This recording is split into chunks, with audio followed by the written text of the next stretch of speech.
Hello welcome to మీ మనిషి friends. GDP gross domestic product అంటే ఏమిటి, దీనిని ఎలా లెక్కిస్తారు అనే విషయాలను ఇప్పుడు తెలుసుకుందాం. ఒక నిర్దిష్ట కాల పరిమితిలో ఒక దేశంలో ఉత్పత్తి అయిన వస్తు సేవల విలువల మొత్తాన్ని గ్రాస్ డొమెస్టిక్ ప్రోడక్ట్ లేదా జీడిపి అని పేర్కొనడం జరుగుతుంది.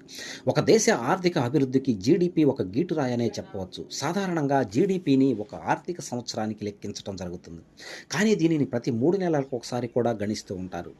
ఎందుకంటే దేశంలో ఆర్థిక పరిస్థితి ఎలా ఉంది, దానికి మద్దతు ఇచ్చేందుకు ఎలాంటి చర్యలు చేపట్టాల్సి ఉందో అంచనా వేసేందుకు కేంద్ర ప్రభుత్వానికి ఇది ఒక సాధనంగా పనిచేస్తుంది. రిజర్వ్ బ్యాంక్ ఆఫ్ ఇండియా దీనిపై అధిక శ్రద్ధ వహిస్తూ ఉంటుంది.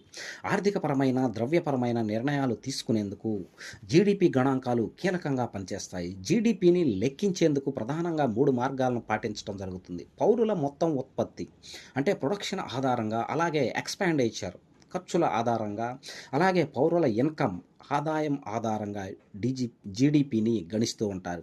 జీడిపి గణాంకాలు దాని గమనము వృద్ధి రేటు ఆధారంగానే ప్రభుత్వాలు తమ విధానాలు పథకాల రూపకల్పనకు, అలాగే పెట్టుబడిదారులు వారి తదుపరి ఇన్వెస్ట్మెంట్ డెసిషన్స్కు, అలాగే వ్యాపారులు తమ వ్యాపార నిర్వహణ విస్తరణకు సంబంధించిన అనేక వ్యూహాత్మక నిర్ణయాలు తీసుకోవడం జరుగుతుంది.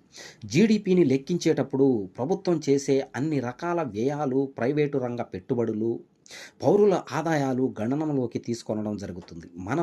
మన దేశం నుంచి ఎగుమతి అయ్యే మొత్తం వస్తు సేవల విలువలు కూడా పరిగణనలోకి తీసుకుంటారు. అలాగే ఎగుమతుల వల్ల లభించిన విదేశీ మారకము, పెట్టుబడుల సహా విదేశాల నుంచి లభించిన చెల్లింపులు, మారక నిల్వలను కూడా ఈ లెక్కలోకి తీసుకోవడం జరుగుతుంది. కానీ మనం దిగుమతి చేసుకున్న వస్తువులు అలాగే సేవల విలువలను మాత్రం తీసివేస్తారు. ఎందుకంటే అవి మన దేశ పౌరులు ఉత్పత్తి చేసినవి కావు. కాబట్టి ఒక దేశం మొత్తం ఎగుమతుల విలువ దాని దిగుమతుల విలువ కంటే అధికం అయితే ఆ దేశం ట్రేడ్ సర్ప్లస్ సాధించినట్లు, అంటే మిగులు సాధించినట్లు. దీనికి వ్యతిరేకంగా ఉంటే ట్రేడ్ డెఫిసిట్లో ఉన్నట్టు, అంటే లోటు కలిగి ఉన్న. వరల్డ్ బ్యాంక్ అంచనాల ప్రకారం భారతదేశం ప్రపంచంలోనే అత్యంత వేగంగా అభివృద్ధి చెందుతున్న దేశం. అంటే మన జీడిపి వృద్ధి రేటు ప్రపంచ దేశాల సగటు కంటే అధికంగా ఉంటుందని అర్థం. ఈ విషయంలో చైనా ఇతర దేశాల కంటే చాలా ముందు ఉంటుంది. ఒకవేళ దేశంలో జీడిపి వృద్ధి రేటు 10% స్థాయిలో ఉంటే కనుక దాని అభివృద్ధి శరవేగంతో జరుగుతుందనే అర్థం.